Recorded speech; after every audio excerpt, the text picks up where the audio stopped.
High! আজকে চলে এসেছি খুব গুরুত্বপূর্ণ একটা ভিডিও নিয়ে।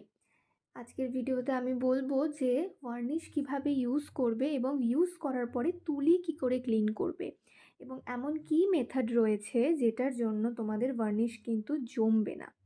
অনেকেই আমাকে বলে ভার্নিশ করলাম কিন্তু ভার্নিশটা আমি স্টে করাতে পারছি না। আমার ভার্নিশ খুব তাড়াতাড়ি জমে যাচ্ছে, কেটে যাচ্ছে। কি করব? তো তাদের জন্য আজকের এই ভিডিও। প্রথমেই বলে দিই ভার্নিশ যখন কাজ হয়ে যাবে তারপরে ফার্নিশটাকে ভালো মতো মুখটা সিল করে নেবে। কোনো রকম যেন হাওয়া ভেতরে ঢুকতে না পারে। ঠিক আছে?